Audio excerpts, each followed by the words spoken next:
Hey folks, Nick here from AnotherBooktuber channel, continuing the Swamp Thing read-along, the Swamp Thing number 46. This is a full-on crossover issue. This is crossing over with the Crisis on Infinite Earth storyline.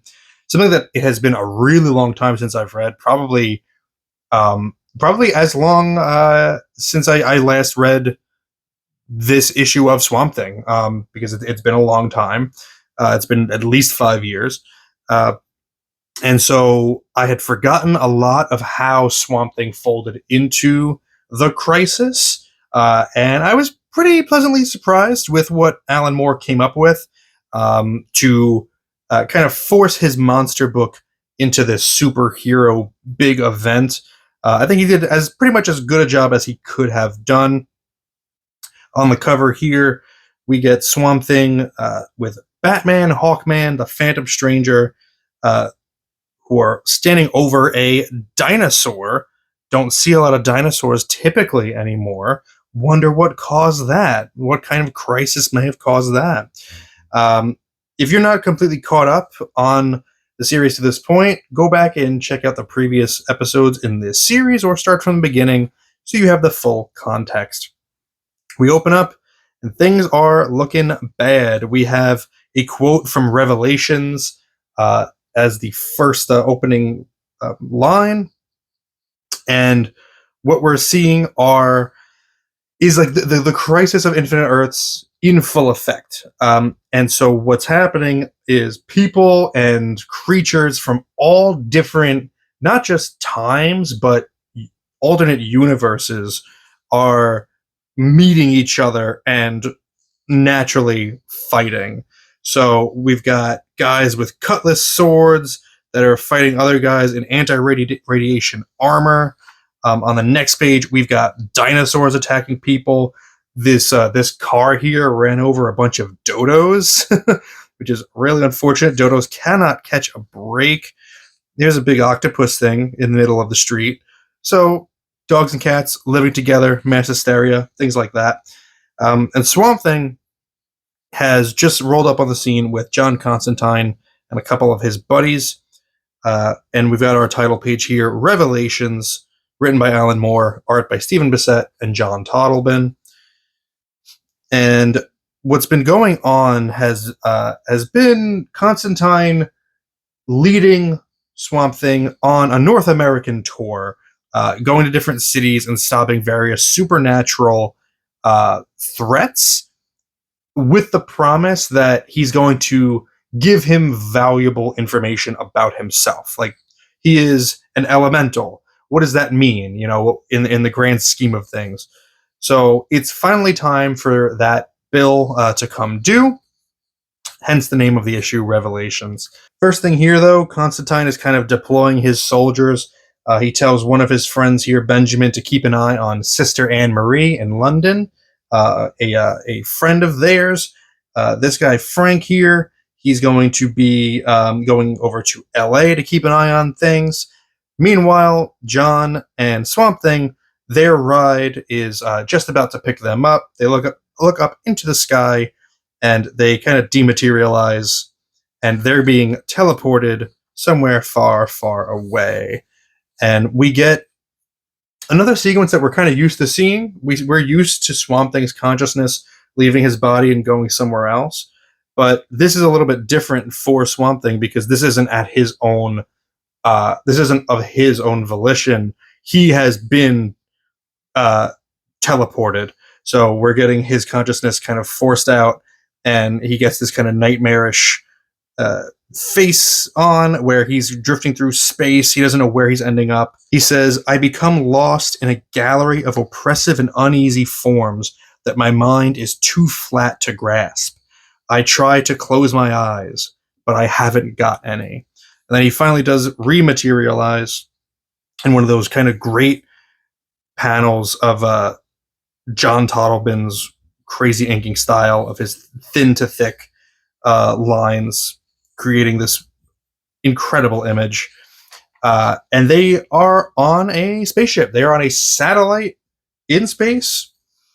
And Constantine explains that this belongs to a dead guy who was once called the Monitor. So I guess at this point in the Crisis, like that issue had passed.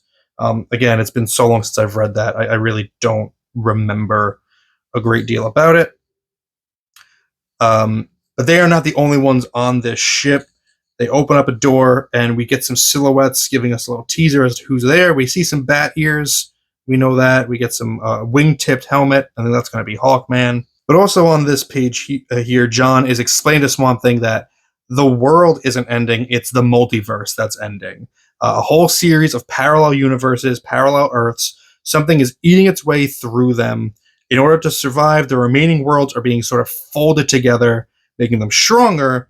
It'll work, but a whole lot of people are going to end up dead.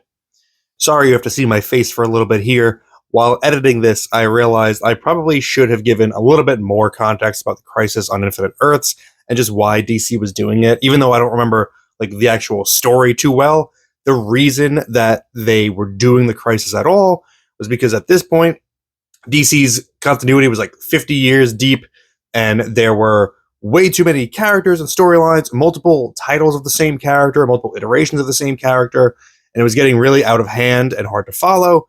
So they decided to do like a reset, essentially, that would kill off a bunch of the extraneous characters, leaving only one single continuity left.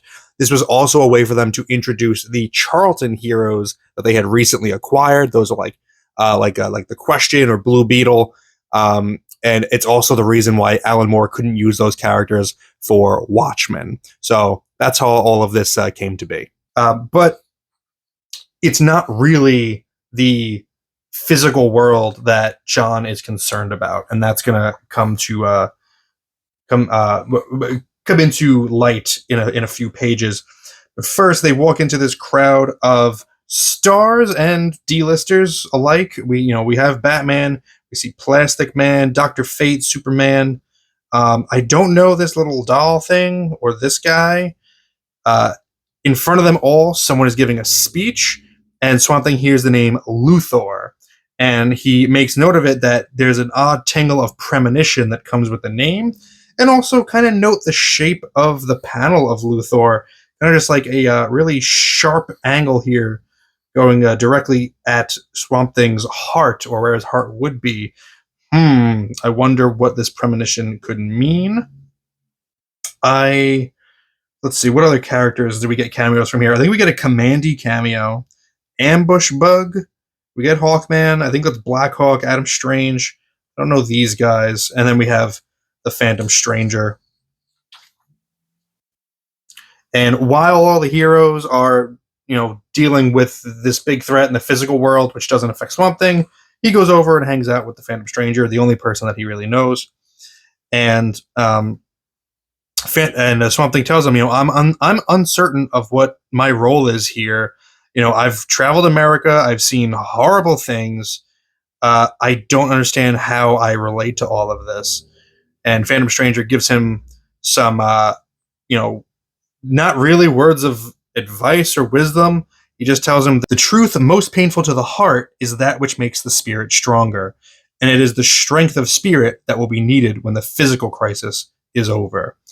So that's more allusions to once this crisis is done, there's a secondary crisis, and that's really what Swamp Thing needs to be concerned about.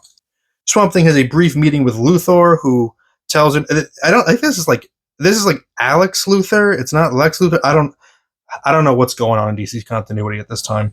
But Luthor, says, "Oh, John's filled me in that you're going to be dealing with the spiritual aspect of this crisis. So, thank you for your service." And he mentions a South American cult that he's going to be dealing with. And Swamp Thing, I guess, still needs to be convinced that, of like what's really going on here. He can't buy into like there's cults. The fact that this Luthor is only 1 year old. He just doesn't understand how the physical destruction, the destruction of the physical realm should affect the spiritual one. So John says, go out there, make yourself immaterial. You know how to do it, and just go see what's going on right now, and you'll understand. So he does. He leaves his body. He goes back to Earth, which is important to note. That I don't know that to this point he has not done interstellar travel with his green powers. But he does that here, goes back down to Earth, sees a woman who's being attacked by like these rat men. I think like rat men. I don't know. Maybe I guess another reference to Commandy. I know Alan Moore is Jack Kirby guy. Um, but more and more of these weird situations of like alternate timelines crossing into each other. Clyde from Bonnie and Clyde rents a VHS of the film Bonnie and Clyde, and it bums him out. But more than that, he can like hear in his head just the whining and moaning of these souls that are just facing destruction. This is a really awesome image here, just the flat red and these distorted faces. And he continues to go through the world seeing all of these new horrors. He has a little flashback to being on fire as Alec Holland. And he needs to just get away from it all. It's all too much. So he heads to the hills to just kind of get some quiet. And Constantine is there waiting for him. And now he understands. And it's time for Constantine to tell him who's behind all this. And he explains that it is the Brujeria. And I'll just read out his most of his explanation here. They're a secret society of male witches that have existed for centuries in the forests of Patagonia at the southernmost tip of South America. Their central committee lives in Chilo. They're called the Council of the Cave. If you're selected to join the Brujeria, you first have to stand under a waterfall of the Throgian River for 40 days and nights. Sorry if I'm pronouncing any of this wrong. Apparently, this washes away the effects of a Christian baptism. Next, you have to catch a skull thrown by your instructor from the crown of a tricorn hat. Funny, that's always the detail of the initiation that sticks in my mind. I don't know why. After that, you must kill your best friend to show that you're completely without compassion. Then you sign a document with blood from your own veins and so on. And kind of funny, more character building for Constantine, that the catching of the skull, which is kind of almost silly, stands out to him, and it's immediately offset with you have to kill your best friend. But like that doesn't stick out to him. It's the other thing that does. He goes on to explain that part of the like black magic ritual is to create an invunch or invunke, Invunche, which I looked it up. Apparently, it's based in reality. I think it's imbunch is what Google told me, but it's basically just a baby that's kidnapped when it's very very young and like horribly disfigured for purposes of black magic. But anyway, we continue on with the explanation of how the Brujeria is doing what they're doing and why they're doing it. They saw the crisis coming, and they've been building up to it slowly, setting everybody in the right frame of mind. Using their influence, they've forced the dark stuff to the surface all over the world. I only showed you the trouble spots I thought you could learn from. And we're seeing all of these past threats that Swamp Thing's faced. The vampire, fish, the werewolf, the zombies. Each incident has increased the general belief in the paranormal by degrees, until the whole psychic atmosphere is like a balloon ripe for bursting. Belief is power, and the Brujeria intend to use that power to accomplish something monstrous. In your travels, you've seen something of the blackness within this continent. It's important that you understand that all you've seen, because later, that understanding will be vital. But you must also understand that the darkness you've seen in the heart of America is not a fraction of the darkness the Brujeria hope to drag upon us. Not a fraction. And when it comes down to it, Swamp Thing says, what is it that they plan to actually do? Like, they're trying to destroy the earth? And John says, no, haven't you been listening? This doesn't affect the physical realm. They want to attack the spiritual plane. They plan to destroy heaven. Oh boy, what a lofty goal for the Brujeria, but it seems like they are getting there. But before John and Swamp Thing head down to South America to try to stop them, to stop the ritual, John tells them first, check in with your wifey there, because we might not see her again for a while, if ever. And then after that, you're going to head to this grove in the Amazon rainforest. It's known as the Parliament of Trees. And that's where you're finally going to get the answers that I've been promising you. Because he says here, I always keep my promises. I promised you knowledge. That wasn't a trick. So you've helped me. Here's me delivering. So in the next issue, Swamp Thing will travel to Brazil, and he will meet the Parliament of Trees. Before we conclude, we do jump over to London. We get a cameo from Alan Moore wearing a V for Vendetta shirt. And Sister Anne Marie, John's friend, is walking through the streets of London through the tube system. And that little monster guy that killed one of John's friends back in issue 37, I believe it was, he's back. He's chasing after her. She's alone on the subway. She gets off at the wrong stop. It's a decommissioned station at this time of night, and the Inwunsch, however you pronounce it, attacks her and claims another victim.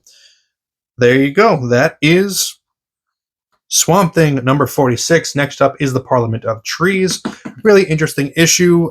Very on brand for Alan Moore. Like, I'm sure he was told by DC editorial, like, everybody's got to participate in this crisis. What do you want to do for it? And Alan Moore came up with, we're doing the spiritual realm. I'm not doing big superhero fights.